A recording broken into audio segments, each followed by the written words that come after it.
Eh bien, bonjour à vous. Je suis ravi d'être avec vous pour ce nouveau jeudi. Voilà, une semaine vient de passer, je suis ravi. Qu'est-ce que je voulais vous dire? Aujourd'hui, j'aimerais vous parler du magnésium et de la spasmophilie. La spasmophilie, c'est le trouble ou l'affection qui donne cette sorte de contracture, de spasme. Spasmophilie, c'est qui aime le spasme. Donc voilà. Et c'est quelque chose d'extrêmement répandu. Et bien souvent, c'est un symptôme qui est latent, qui existe, auquel on s'est habitué et qui montre à quel point le manque joue un rôle sur notre santé. Donc je voudrais vous en parler parce que j'aimerais que vous restiez attentifs, surtout si vous êtes dans un régime, parce que dans un régime, si vous voulez, on boit beaucoup et on peut manquer de magnésium.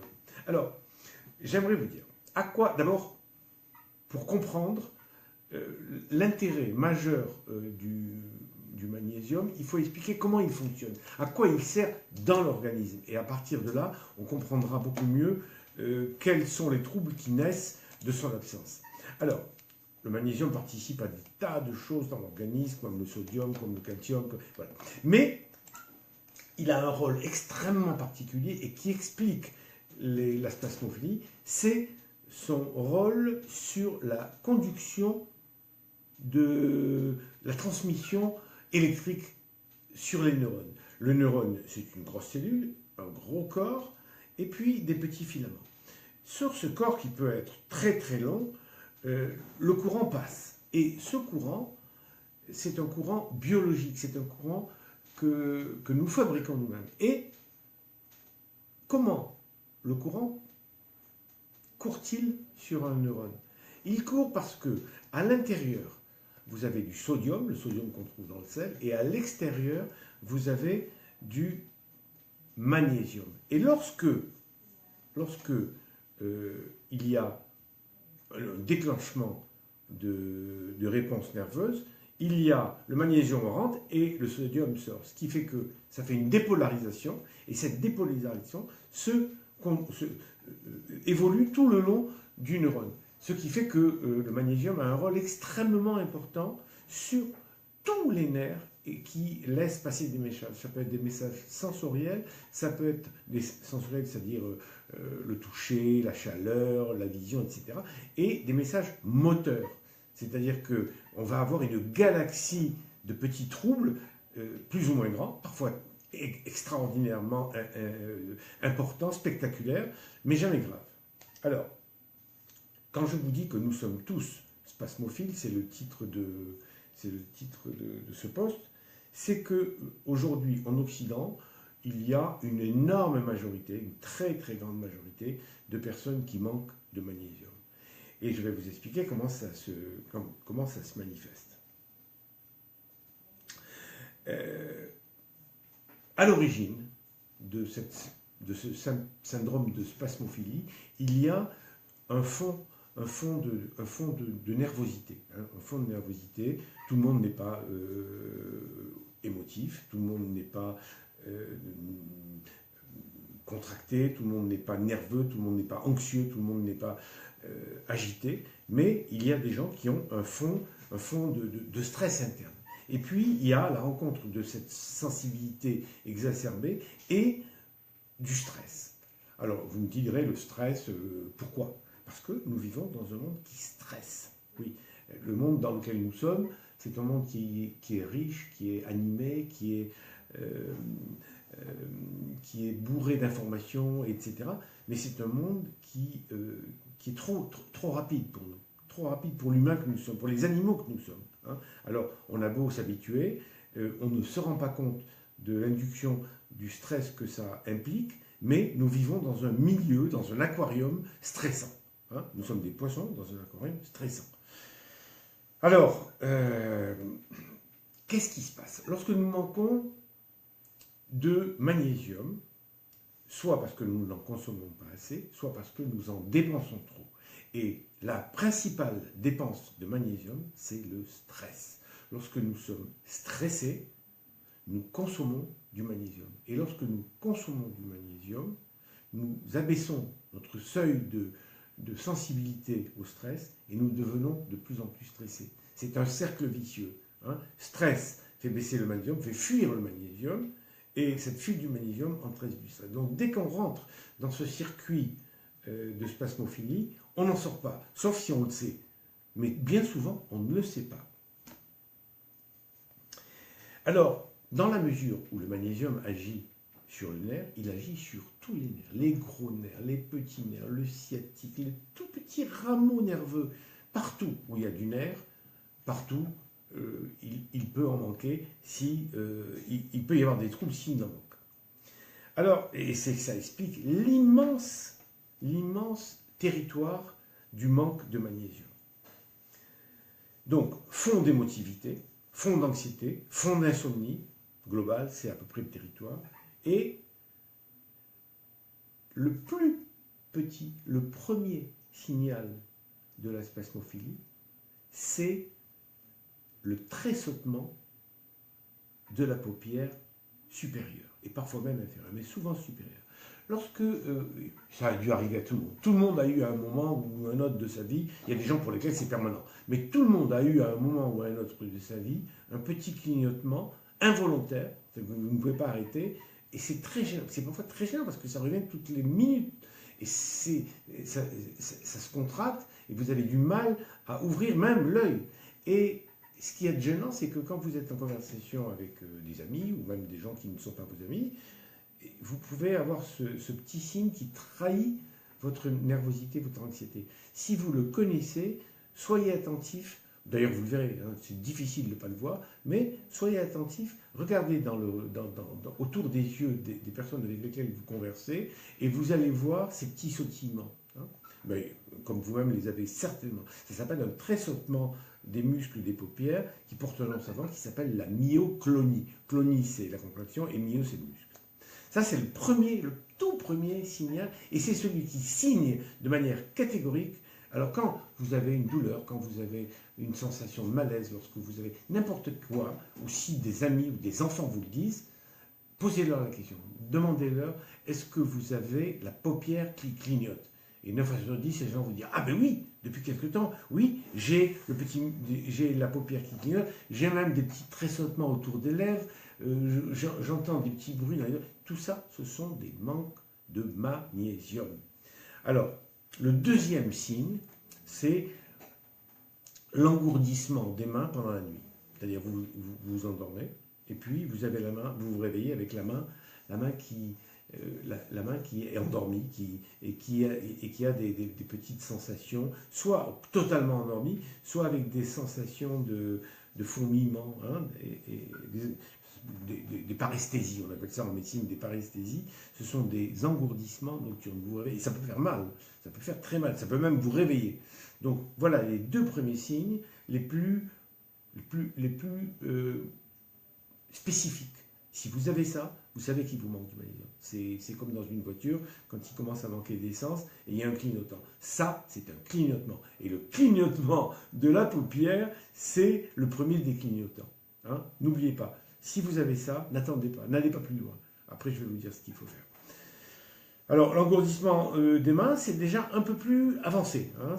Vous êtes déjà passé par le tressautement. Le tressautement, finalement, vous pouvez vous habituer à vivre avec en vous disant, c'est pas grave. Tout le monde dit, ah ben oui, moi aussi j'en ai eu. Après, vous avez ce qu'on appelle les boules à la gorge. Les gorges serrées, l'impression qu'on vous tient au cou.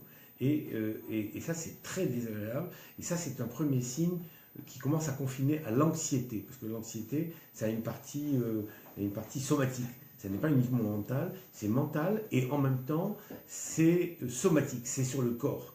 Donc là, on est dans la boule à la gorge, c'est un des premiers signaux de l'anxiété, de la dépression. Là, on est encore dans le physique, dans le somatique, mais ça annonce quelque chose de plus grave. Hein. Après, il y a les signes de nervosité, les signes de la rougeur du visage et du décolleté. Ça, c'est des signes d'émotion forte. Quand vous avez quelqu'un qui a la peau un peu claire et que voilà, vous discutez avec elle, elle est mal à l'aise et hop, elle va avoir toute le décolleté rouge et le visage aussi, des taches, si vous voulez, sur le...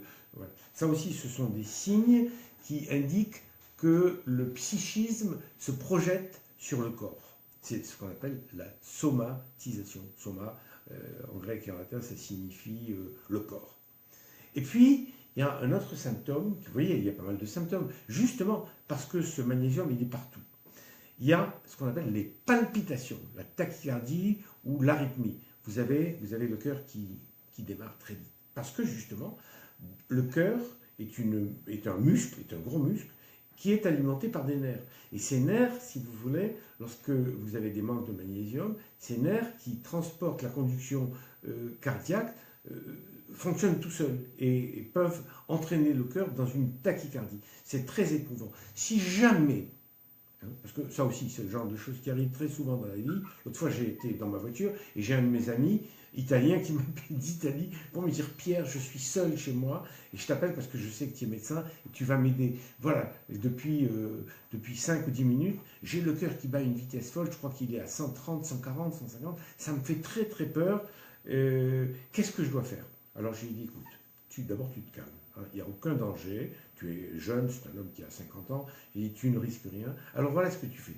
Tu prends ta respiration, tu inspires le plus haut possible, et puis tu fermes ta bouche et tu pousses. Il m'a dit, ok. Je lui ai dit, je suis au téléphone, tu le fais. Alors je l'ai entendu inspirer, il a inspiré jusqu'au fond, et puis il a bloqué, et il a fait... Et là, il a pris ça, et il m'a dit, Pierre, c'est tombé à 85. Il est passé de 140, 150 à 85. Et il était content. Et puis, au bout de quelques minutes, il me dit, c'est reparti. Pas aussi vite, mais je suis à 120, 125. Voilà. Donc, Pierre, en plus, alors, il y a ça. Et puis, si vraiment vous êtes inquiète ou inquiet, vous vous massez sur les carotides. Autour des carotides, il y a des petits nerfs dont le frottement réflexe agissent sur la conduction cardiaque. Voilà, là, là où il y a les jugulaires et les carotides, là vous frottez bien et vous poussez. Et là, en principe, ça passe. Je vous le dis parce que moi, ça m'est arrivé. Là, ça m'est arrivé plusieurs fois et je suis tellement content d'avoir Il m'arrive parfois même, je vous raconte ma vie, il m'arrive parfois de me réveiller la nuit avec une tachycardie. J'ai dû faire un rêve ou je ne sais pas. Et la nuit, en général, quand il fait nuit, on est plus inquiet que quand il fait jour. Et donc, j'ai à ma disposition ce petit message formidable, ce petit geste, je bloque en hauteur et je ferme et je pousse. Et le massage des carotides. Voilà, je vous donne ce petit truc en passant et ça peut vous aider beaucoup, plutôt que de paniquer. Alors, il y a aussi des diarrhées de réaction, ce qu'on appelle des diarrhées de réaction. Il y a des gens... Alors, dans le corps, le corps est une chaîne, et puis il y a des maillons faibles. Il y a des maillons, si vous voulez, de la chaîne qui sont sensibles. Et chacun a un ou plusieurs maillons faibles. Pour les uns, c'est les douleurs du dos. Pour les autres, c'est la peau, c'est de l'eczéma. Ou pour d'autres, c'est la migraine. Pour d'autres, et ainsi de suite. Chacun a la peau. Ça peut être aussi, je vous dis, ça peut être les intestins. C'est très fréquent, les intestins. C'est le maillon faible intestinal. Il y a des gens, ils ont une émotion, immédiatement, ils sentent les intestins qui vont et ils vous laissent pour aller aux toilettes. Donc, voilà. Et diarrhée de réaction, ça existe aussi. Il y a les bouffées de chaleur, et pas spécialement autour de la ménopause, des bouffées de chaleur. Il y a des gens qui ont des bouffées de chaleur, ça se voit, ils sont chauds, ils sont rouges. Et il y a des crampes. Alors, il y a beaucoup de gens qui ont des crampes. Vous savez, les crampes de mollet, alors bon, évidemment, immédiatement, vous tendez l'articulation et vous passez, mais parfois ça vous prend et ça ne vous lâche pas. Et c'est horrible. Vous pouvez avoir des crampes au mollet, vous pouvez avoir des crampes sur les abdominaux, au cou, partout. Voilà. Et puis, sur ce fond, qui est quand même assez large, vous n'êtes pas obligé d'avoir tous ces symptômes, mais c'est rare de ne pas en avoir au moins un. C'est une fatigue. Alors, lorsque vous allez voir votre médecin et que vous lui dites « je suis fatigué », de manière, disons, latente et préoccupante, pas une petite fatigue d'un jour, mais quand ça dure, il faut penser tout de suite au clignotement. Si vous avez une fatigue avec des clignotements, alors là, vous savez d'où ça vient et vous savez ce qu'il faut faire. Non, vous ne savez pas encore ce qu'il faut faire, mais je vais vous expliquer. Et puis vous avez, pour finir, les troubles du sommeil. La plupart des gens qui manquent de magnésium ont un sommeil perturbé, des rêves difficiles, des mouvements. Vous savez, alors quand ils dorment avec quelqu'un, hein, au sein d'un couple, l'homme ou la femme, ont des secousses dans les jambes pendant la nuit. Et ça réveille parfois le conjoint. Donc, des coups comme ça, des coups de sabot. Et ça aussi, ça fait partie des troubles liés à la spasmophilie. Alors, sur ce fond chronique, ça c'est un fond chronique, il peut y avoir des crises. Alors là, les crises, ça se manifeste comme des crises de panique, des paniques génératives. D'un coup, brusquement, vous vous affolez et vous sentez que quelque chose d'imminent va arriver. Ça s'appelle la crise de tétanie. Hein. Alors, vous avez une sorte de peur, d'anxiété générale, et vous avez tous les membres qui s'engourdissent. C'est-à-dire que vous avez l'impression que vous allez mourir, et des contractures aussi, vous vous sentez contracté, et il arrive assez souvent qu'il y ait une perte de connaissance. Hein. Alors tout ça, c'est très impressionnant, mais ça n'est pas grave du tout. Hein. Et puis, il fait un quart d'heure après, tout a passé, etc. Mais ça fait extrêmement peur. Alors les appels en urgence médicaux, je ne vous dis pas. Donc toujours, ça frappe sur des personnes qui sont hypersensibles, qui sont anxieuses, tendues, crispées, contractées, et avec justement avec un fond des périodes d'agressivité, pas d'agressivité, d'agression, de stress répété, qui vous vident de votre magnésium, et là vous entrez dans les troubles dont je viens de vous parler. Alors, que faire si vous êtes spasmophile? Tout le monde est spasmophile à un certain moment de sa vie, hein, parce que tout le monde est agressé par le stress. Alors ça peut être un stress occasionnel dans votre vie professionnelle, affective, voilà, une déception sentimentale, une rupture, voilà. Et puis ça peut être aussi un fond de vulnérabilité qui remonte à l'enfance. Les enfants qui ont été bousculés lorsqu'ils étaient jeunes, lorsqu'ils ont eu des troubles de la confiance primordiale, ça c'est un thème que j'aime beaucoup. La confiance primordiale, ça s'acquiert dans les 3 premiers mois de la vie. Lorsqu'un enfant arrive, probablement nombreuses parmi celles qui m'écoutent ont eu des enfants, et alors la nature fait bien les choses. La nature vous imprègne de progestérone, et cette progestérone, elle vous donne un instinct maternel exacerbé, ce qui fait que pendant toute la grossesse, vous êtes attentive à ce qui se passe en vous, à la création que vous êtes en train de porter. Et lorsque l'enfant paraît, c'est un moment inoubliable. Enfin, moi, je ne sais pas, j'ai 2 enfants, je crois que ce sont les 2 plus grands moments de ma vie. Et donc, je ne suis qu'un homme. Hein. Alors j'imagine ce que ça doit être pour une femme. Et là, l'enfant a besoin de cet hyper-amour. Il a besoin, lorsqu'il arrive, de sentir qu'il est attendu, et de sentir qu'il est aimé, qu'il est cajolé, qu'il est touché, qu'il est le centre du monde pour le père et la mère, et qu'il le prenne dans ses bras, qu'il le regarde, qu'il lui parle, etc. Et ça, ces premiers moments, c'est le moment où naît en soi la confiance primordiale.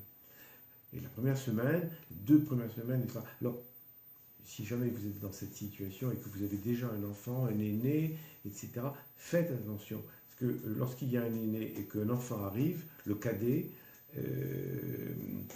il sent qu'il y a un frère ou une sœur qui est au-dessus et qui le guette. Hein, parce que lui, si vous voulez, il voit arriver le second avec beaucoup d'anxiété, et il essaye d'appeler sa mère, de venir lui demander des bisous, des câlins, de cajoler, etc. Et la mère aime tout le monde, elle aime ses 2 enfants. Et là, la confiance primordiale peut manquer, peut défaillir. Donc cette confiance-là, lorsqu'on n'en a pas eu suffisamment, il y a une fragilité que l'on va porter toute sa vie. Toute sa vie, on va apporter avec soi cette vulnérabilité, cette hypersensibilité. Vous savez, les gens, par exemple, qui ont connu la guerre, les gens qui ont, après la guerre, les parents qui ont été bousculés pendant la guerre, qui ont eu peur, qui ont été persécutés, etc., eh ben, lorsqu'ils ont des enfants, ils n'arrivent pas, si vous voulez, à leur donner cette confiance primordiale, parce qu'eux-mêmes ont peur, eux-mêmes n'ont plus confiance. Donc voilà, je ne veux pas aller trop loin, parce que là, on rentre dans les détails. Mais aujourd'hui, donc, qu'est-ce qu'on fait lorsqu'on a un petit symptôme, un deuxième, un troisième, et que ça évolue? Parce que les gens qui sont spasmophiles, en général, ils traînent ça. Alors, il y a des phases, il y a des moments si vous voulez, où c'est extraordinaire, puis d'autres où ça descend, etc. Puis il y a des moments où ça monte. Voilà. Donc, on est tous spasmophiles, mais il y en a d'autres qui le sont en permanence et d'autres qui le sont très rarement. Que faire lorsque vous êtes spasmophile, lorsque vous pensez l'être, lorsque votre médecin vous l'a confirmé, etc. Ou même, si votre médecin ne vous l'a pas dit, au premier symptôme, clignotement égale, je vais voir mon maraîcher et j'achète des produits pour essayer de compenser ce manque de magnésium. Alors, il y a 3 grands fournisseurs alimentaires de magnésium. Le premier, le champion, toute catégorie, c'est le cacao. Le cacao. Le cacao, c'est ce qui contient le plus de magnésium sur toute la Terre. Donc, alors vous allez me dire, ah, cacao, ça fait grossir. Nenni, le chocolat fait grossir, mais pas le cacao. Et pas le cacao que moi, je vous propose à 1%. Alors, il y a du cacao à 23, c'est le grand, c'est le senior de tous les seniors, c'est le top net plus gras, c'est le Vanuten, hein, mais il est à 23% de matière grasse. Alors, il est bon, hein, si vous avez des enfants, vous pouvez leur faire des gâteaux au cacao. Il y a le 11%, hein, qui est bien, et puis il y a le 1% qui est formidable, qui a à peu près le même goût, mais il est extrêmement riche en cacao. Et je vous répète, cacao, c'est un des aliments autorisés à volonté dans le régime. Donc si vous avez ce genre de petits troubles, cacao, cacao, cacao. Vous en mettez une cuillère par-ci dans le lait, une cuillère dans un yaourt, et même à la petite cuillère avec un petit peu de... oui, un petit peu de crème fraîche à 4%, ça vous donne quelque chose qui ressemble à du Nutella, et bien sûr moins riche. Donc, champion absolu, le cacao. Et il y a le deuxième, le cacao, c'est 410 mg par 100 g. Ça vous dit rien, mais 410, c'est le chiffre qui compte. Le deuxième, c'est le soja. Le soja est à 310. Donc, de 410, on est passé à 310. C'est pas mal. Alors, où est-ce qu'on trouve du soja? Bon, si vous n'avez pas de problème de poids, vous pouvez prendre du soja en graines, voilà, mais c'est gras. En revanche, si vous êtes au régime, le meilleur apport de soja, c'est le tofu. Le tofu, ou alors le lait de soja, ou le yaourt au soja.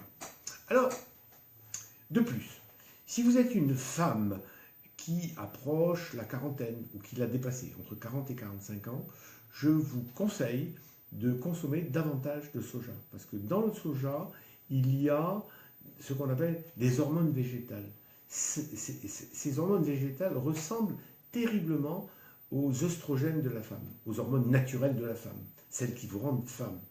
Et donc, ce sont des approchants, c'est 1000 fois moins puissant que les hormones. Mais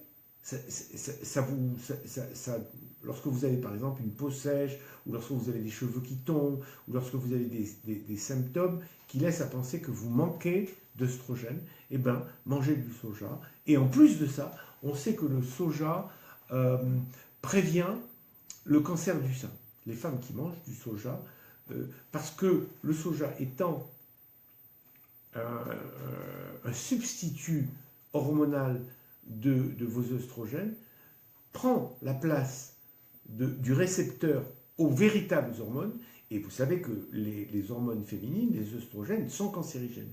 Mais là, le soja, les hormones végétales qui sont dans le soja, prennent la place dans le récepteur et empêchent les œstrogènes d'agir sur la glande mammaire ou sur l'utérus, etc. Donc, quand vous êtes... la ménopause, c'est extraordinaire, le soja. Vous savez qu'en japonais, il n'y a pas de mot qui traduit le mot ménopause. Il n'y a pas de mot ménopause en japonais. Et beaucoup de gynécos et d'endocrinologistes pensent que c'est à cause du soja, parce que les Japonais consomment énormément de soja.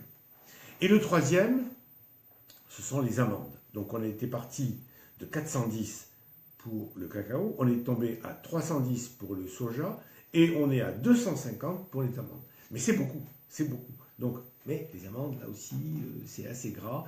Bon, un peu d'amande, c'est pas mal. Hein, mais attention, si vous êtes au régime, ne prenez pas trop. Il y en a aussi dans les viandes, et tout particulièrement dans le foie. Le foie de veau, le foie de volaille, voilà. C'est un très bon aliment, le foie. Hein. Et il y en a aussi, grande nouvelle, dans le son d'avoine et les épinards. Voilà, j'ai fini. Le reste, il y en a dans pas mal d'aliments, mais si vous avez déjà le cacao, le tofu pour le soja, quelques amandes, les viandes par définition vous en mangez dans le régime, et un petit foie de veau une fois par semaine, des épinards et du son d'avoine, vous êtes sauvés. Voilà, donc vous pouvez échapper. Alors, est-ce que c'est suffisant? Disons, dans un cas sur deux, c'est suffisant. Mais quand la spasmophilie est forte, dense, profonde et gênante, alors il faut aller voir le médecin ou alors il faut aller voir le pharmacien et lui demander du magnésium en comprimé ou en gélule.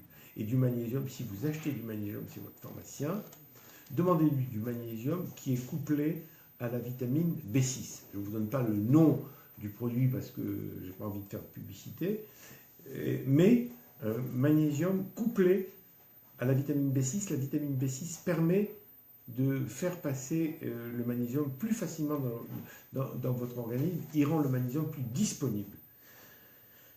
Voilà. Eh bien, écoutez, j'en ai fini avec le magnésium. Maintenant, je voudrais que vous me posiez des questions. Alors, mettez une feuille en dessous. Oui, alors, Alexandra Canel. Ah non, non, attendez, oh là, je commence par en haut ou en bas? Bon, alors, Karima Malek. Ma mère veut faire votre régime, elle a une hernie ombilicale, elle a 52 ans et son poids est de 135 kilos. C'est possible pour faire le régime? Et comment que c'est possible? Alors ce matin, j'ai rencontré la femme de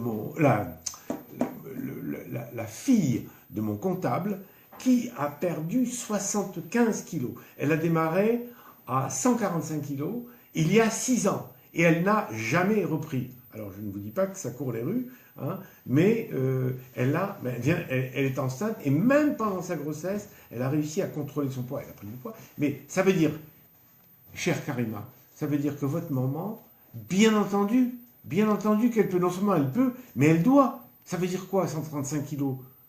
Mais c'est très dangereux. Si vous aimez votre mère, si vous avez envie de la garder longtemps, en bonne santé, dites-lui de se mettre au régime. Bien sûr qu'elle peut faire mon régime. Voilà, si elle fait 135 kilos, il faut qu'elle parte sur 6 jours d'attaque.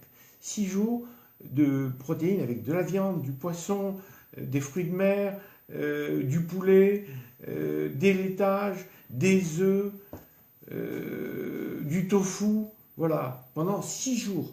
Et dites-lui qu'au bout de 6 jours, elle vienne par votre voix, si vous voulez, vous, Karima, me dire, ma maman, au bout de 6 jours, a perdu, au bout de 6 jours, je vais vous dire, votre maman, elle va perdre entre 3 et 4 kilos. 3 kilos et 4 kilos, ça dépend, hein, si elle maigrit facilement ou pas. 3 ou 4 kilos en 6 jours. Vous voyez ce que je veux dire? Et après, elle va perdre 2 kilos par semaine. Pendant 5 semaines, ça va lui faire 10 et 6, 16 kilos. 16 kilos en un mois et demi. Et elle va guérir, elle va arriver à un poids normal. Bon, donc je compte sur vous, Karima. Hein, dites-le à votre maman. Alors, Mylène Gallego, j'ai des douleurs dans le ventre depuis que j'ai commencé le régime il y a 15 jours, c'est normal? Non, c'est pas normal. Alors, si vous avez des douleurs, c'est soit que vous êtes constipé, soit que vous... N'auriez-vous pas exagéré avec le son d'avoine? Parce que le son d'avoine, on sait que ça augmente un tout petit peu les contractions intestinales. Voilà, ça peut être ça. Hein, ça peut être ça, surtout si vous ne buvez pas assez. Je ne vois pas de raison. Hein, donc, continuez comme ça, buvez un peu plus. Et puis, Et puis, douleur au ventre, peut-être du stress, hein, on en parlait tout à l'heure. Je ne sais pas. Honnêtement, je ne vois pas de raison. En tout cas, je ne vois pas de raison qui soit liée au régime. Sora Yaïk, je suis votre régime et j'ai déjà perdu 20 kilos. C'est la folie. Il ne me reste plus que 10, malgré que j'ai parfois dérapé avec du chocolat et une thyroïde qui fonctionne plus et je suis contente, pas fatiguée, en forme. Merci beaucoup. Sora Yalk, je suis content, vous me chauffez le cœur. 20 kilos, et il vous en reste 10, vous vous rendez compte, vous aurez perdu 30 kilos, ça change la vie.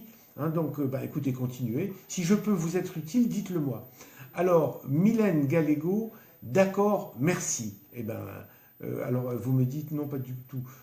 Moi, j'ai des douleurs, j'ai contenu. Non, pas du tout. Non, du tout. Ça veut dire quoi? Ça veut dire que vous n'avez pas pris trop de son d'avoine. Mais ça va se passer. Mylène, détendez-vous, calmez-vous, ça va se passer. Et bon, peut-être que c'est le stress ou peut-être la présence des règles. Hein, Mylène, super, d'accord. Alors, bon, maintenant, je vais répondre à Daniela Coletta. Bonsoir, j'espère que vous allez bien. Moi, pas trop. J'avais commencé le régime jeudi passé, mais j'ai pas tenu à cause de ma semaine de règles. Je suis trop triste car j'avais bien commencé. Après 2 jours, j'avais perdu déjà 1,5 kg. Car j'avais très envie de manger. Je vais recommencer lundi à fond car je veux dégommer ces 8 kilos. Est-ce que vous avez eu déjà des patientes dans la même situation que moi en période de règles? Mais Daniela, mais c'est une évidence, une évidence.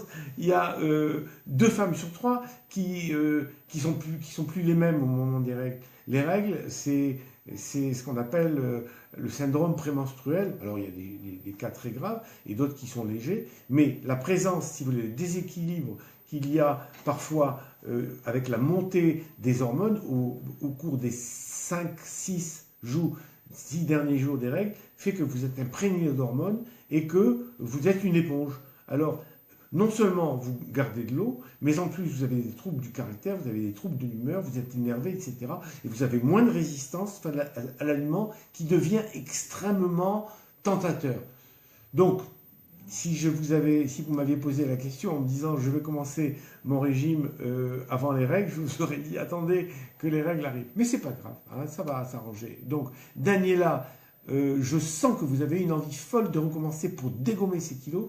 Donc, ce que vous pouvez faire, c'est dès que vos règles arrivent, le premier jour, hein, n'attendez pas longtemps, disons le deuxième jour, laissez passer le premier jour, le deuxième jour, vous attaquez, et puis attaquez mardi si vous voulez, je ne sais pas, à moins que vous ayez quelque chose de prévu pour le week-end, mais en tout cas, faites 3 ou 4 jours, et venez me donner des nouvelles la semaine prochaine. Non? Allez, je vous embrasse, bon courage. Karima, d'accord. Cheren Mamdou, vous dites on a tout loupé. Vous n'avez rien loupé, je viens de commencer. Raquel Andrea Matos, j'aime beaucoup de revenus du cacao, en particulier les petits gâteaux. Mais le cacao au Brésil est un peu gras. C'est vrai, Raquel, Andrea. Il est riche, mais il doit y avoir, vous devez pouvoir trouver du 11%. Il me semble qu'au Brésil, on trouve du 11%. Je ne crois pas qu'on trouve du 1%, mais du 11%, vous pouvez en trouver. Et là, si vous aimez, les gâteaux au cacao, vous pouvez vous en faire. Hein. Allez, à bientôt, Raquel. El Mocha Nonochic. Le cacao, on peut en prendre comme on veut. Mais lequel? Je n'ai pas entendu. Alors, lequel? Je répète. 3 cacao. Le Vanuten, 23% de matière grasse, le allégé à 11% de matière grasse et le 1%, alors le 1%, vous ne le trouverez que sur la boutique régimeducamp.com. Voilà. Il va bientôt arriver dans la grande distribution, mais il n'y est pas encore, je vous le dirai. Je pense que jeudi prochain, je vous annoncerai ça. Hein. Donc pour l'instant, si vous voulez acheter un paquet de cacao à 1%, vous le commandez sur régimeducamp.com. El Mocha. Alors, je pensais que le cacao était... Alors, vous me dites... Mylène, vous me dites, oui, je pensais que le cacao était toléré. Le cacao à 11% est intoléré. À 1%, il est utilisable à volonté. À volonté. Vous vous rendez compte ce que ça veut dire? Ça veut dire que dans le cacao, vous avez de la théobromine, de la théophiline, vous avez de la phényléthylamine qui est un antidépresseur, vous avez du magnésium, beaucoup de magnésium, hein, vous avez un précurseur de sérotonine. C'est une bombe atomique. Voilà, donc si vous avez de la liberté, et puis en plus c'est bon, hein, le goût du cacao, c'est pas mal. Alors, Mylène, oui, merci beaucoup pour votre temps. Mais c'est mon temps, c'est pas mon temps, c'est mon plaisir. Vous savez, j'ai pris l'habitude de venir tous les jeudis vous voir, et maintenant j'aurais du mal à ne pas venir. Hein, donc, alors je cherche des choses qui peuvent vous intéresser. Je pense que le cacao aujourd'hui et le magnésium, ça pouvait vous intéresser. N'oubliez pas les petits tressautements, hein, c'est important de le savoir. Alors, Mylène Gallego, les carences affectives font beaucoup de dégâts. Oui, oui. Les carences affectives font énormément de dégâts, surtout dans la toute petite enfance. Les carences affectives, lorsqu'on est adulte, bon, ben, on souffre, et puis, bon, si elles ne sont pas trop fortes, ça passe. Mais les carences affectives avant 6 mois, grave. Si vous avez des enfants, surtout soyez très très attentifs. Alors, Muriel, merci pour le temps que vous nous avez accordé tous les jeudis. C'est mon plaisir. Alors, Richie, vidéo bloquée chez moi, dommage. Pourquoi Richie? Écoutez Richie, si vous m'écoutez, soit, en tout cas, vous pourrez la revoir dans un quart d'heure, dans une demi-heure, elle sera à vous, tout à vous. Soraya, en tout cas, moi, je n'ai plus que 10 kilos à perdre, j'en ai perdu 20. Je sais, Sora, vous me l'avez dit, je suis content, bravo. Michel, Petit Ori, quelle galère, on loupe la moitié de la vidéo. Pourquoi vous loupez la moitié de la vidéo? Hein? Ah, mais c'est pas grave. Dans une demi-heure, vous pourrez la voir entière, Michel. Alors, Mylène, voilà, c'est ça. Je suis sujette à tout ça à cause de mon anxiété et mon hypersensibilité, Mylène. Ben oui, si vous êtes sujette à tout ça, c'est peut-être que vous êtes une femme sensible, hypersensible, peut-être avec un petit fond d'anxiété, dur à vivre. Alors justement, si vous avez cette hypersensibilité, essayez le cacao, essayez le soja, essayez un peu d'amande, hein, si vous n'avez pas trop de poids à perdre, et puis vous allez voir tout doucement, ça va venir. Et faites une cure, allez voir votre pharmacien, demandez-lui du magnésium avec de la vitamine B6, et faites une cure d'1 mois, de 2 mois, et vous allez voir plein de symptômes vont disparaître que vous n'imaginiez même pas. Mylène, vous me dites en plus vous êtes très fatiguée, donc quasiment j'ai parlé pour vous aujourd'hui. Hein. Alors, Elmoka, merci Baya Damiri, peux-tu me donner une recette exacte pour les doses, please? Bon, bah, écoutez, vous parlez entre vous. Bon, moi j'assiste. Alors, Muriel Vernet, docteur, vous m'avez motivé jeudi dernier. Résultat, moins 3 kilos après 5 jours de pépé. Super contente, mais mort de trouille pour la suite. Mais jamais de la vie, Muriel. Bah, attendez, ne vous attendez pas à perdre 3 kilos tous les 5 jours. Hein. Maintenant, ça va se calmer. Dès l'instant où vous allez rentrer en phase de croisière, eh ben, ça va se calmer, évidemment. Et heureusement que ça va se calmer, parce que sinon, vous vous rendez compte, si vous perdez 3 kilos tous les 5 jours, ça va vous faire 30 kilos pour le mois. Non. Hein. Donc, justement, ne vous inquiétez pas si sur la semaine qui vient, si vous perdez 1,5 kg, je serai content, très content. Hein. Alors, Eka Merkvilads, bonjour docteur Ducamp, si je mange tous les jours le son d'avoine, vu que dans la 4e phase on doit le manger tous les jours, est-ce que ça peut faire des mauvais changements à la santé? Est-ce qu'on a le droit d'arrêter de manger le son d'avoine? Mais bien sûr, Eka, vous avez le droit. Évidemment, vous avez le droit de manger. Moi, j'ai jamais forcé quiconque à manger du son d'avoine. Bon, pourquoi voulez-vous arrêter le son d'avoine? C'est bon pour la santé. Le son d'avoine, c'est une céréale, ça n'est pas un médicament. Hein. Ça a de très bons effets sur la santé. Si vous voulez arrêter, arrêtez. Mais moi, personnellement, je ne vous conseille pas d'arrêter, sauf si vous avez, si vous n'avez pas envie, c'est vous qui le choisissez. Hein. Il y a un seul cas où il faut être prudent avec le son d'avoine, c'est si on prend la pilule la plus légère qui soit. Parce qu'avec la pilule la plus légère, il ne faut pas rater la prise de la pilule à 1 heure près. Ce qui fait que si vous prenez beaucoup de son d'avoine, le son d'avoine peut pomper un peu des hormones qui sont dans la pilule. Et si vous êtes avec une pilule extrêmement fine, extrêmement de petite dimension, je parle de dimension en valeur hormonale, là vous risquez d'avoir un petit retard, etc. Faites attention. Hein. Seulement si vous prenez la plus petite des plus petites, seulement vous le prenez en dehors de l'heure. Si vous prenez votre pilule à 10 heures du matin, ben vous prenez le son d'avoine à partir de midi, puis c'est tout. Comme ça, vous n'aurez pas de problème. Alors, Baya Damiri, j'adore Baya, parce qu'elle a un très beau chapeau, hein, je vous l'ai déjà dit. Oui, vous pouvez ajouter une pincée de sel à votre pain. D'accord. Michel Petit-Tori, bonsoir monsieur, la vidéo est bloquée. Ça y est, elle a dû se débloquer. Alors, Isat Rzaïeva, vous me dites moins 46 kilos en un an et demi. Mais c'est possible ça. Vous ne pouvez pas m'envoyer une photo que je mette votre cas. Vous m'écrivez, Isat, un petit texte en me disant comment vous avez commencé, comment vous avez connu mon régime, comment vous l'avez fait, etc. Comment vous avez perdu ces 46 kilos. Si vous avez une recette préférée, vous me l'envoyez. Et si vous avez surtout un secret préféré, alors vous me l'envoyez. Hein. Je compte sur vous. Et puis, depuis un an et demi, bon, déjà, ça prouve que c'est stable. Hein. C'est bien. Continuez, Isat. Continuez. El Moka, j'ai du son d'avoine, son de blé, fromage blanc, 0%, œuf levure chimique. Peut-on faire du pain avec ces ingrédients? Oui, bien sûr.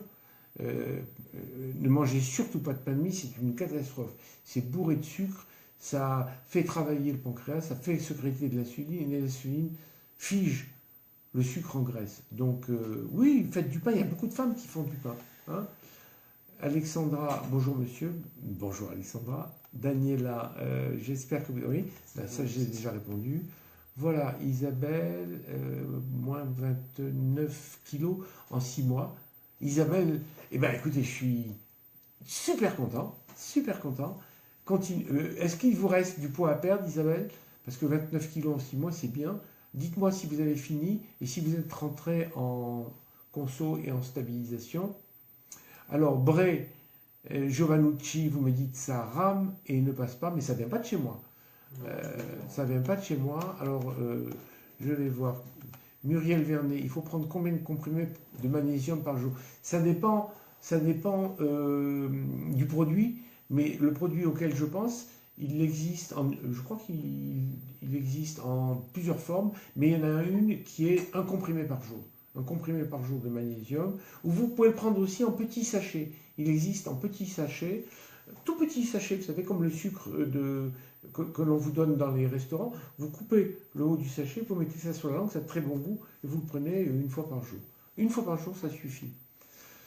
Karima, merci, vous êtes le meilleur, on vous aime. Moi aussi, je vous aime, Karima. Je vous aime toutes.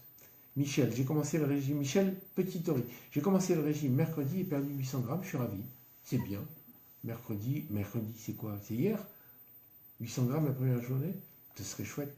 Bas soulève, merci beaucoup pour votre régime. Merci Bas. Donnez-moi des nouvelles, dites-moi ce que vous faites exactement. Daniela, est-ce que dans la phase d'attaque, le lait partiellement écrémé est autorisé? Partiellement écrémé, ça veut dire demi-écrémé. Normalement non, mais écoutez, pour vous, et ne le dites à personne, un petit verre de temps en temps, allez, j'en mourrai pas. Karima, vous me dites, pour le mois de Ramadan, que du PL et les jours de règles aussi PL ou PP? Non, non, les jours des règles, surtout pas. Hein, surtout pas les PL et surtout les jours des règles, il ne faut pas être Ramadan plus les règles plus le régime. Non, Karima, pendant le Ramadan, PL, nadamas, sauf si vous avez fait la grande folie. Hein. Karima, ma soeur pèse 60 kilos et elle a 19 ans, elle veut faire votre régime. Pas de problème, pas de problème. Hein, 19 ans, c'est une femme, il n'y a aucun problème. Mylène, oui, c'est pour... Attendez, qu'est-ce qu'on me dit? Je ne vois pas très bien. Oui, c'est ça pour le son. Merci beaucoup, Docteur Ducamp. Je suis ravi d'avoir découvert votre page et vos lives. La Miss El Naboulsi. Poor connection. Why? I don't know. We cannot watch the show. It's a pity, Lamish. Tell me where you are living. I don't understand why, but maybe in 1 hour you will come back to this page and you will get the live. Not directly, maybe, I don't know why, maybe it's come from you, not from me.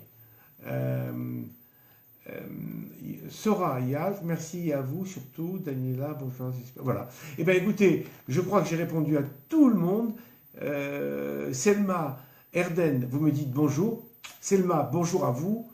Et puis on a fini. Voilà. Donc ce que j'aimerais, c'est que vous me donniez quelques petites indications sur les sujets qui vous tiennent à cœur. Si vous avez des questions importantes sur les aliments, les questions importantes sur la santé, les questions importantes sur les problèmes psychologiques, psychiques, sur les règles, sur la gynécologie, sur la grossesse. Hein, voilà. Si vous avez, surtout sur la grossesse, c'est une période que je connais bien, que j'aime beaucoup. Voilà. Donc si vous avez des conseils à me demander, je suis là et ça me fait plaisir. Voilà. Je vous embrasse à tous et à tous. Chachou, Mathis, vous me dites bonjour. Eh bien bonjour. Et puis voilà. Mouna, Tayeb, bonjour et merci. Eh bien, je vous embrasse et à la semaine prochaine. Au revoir.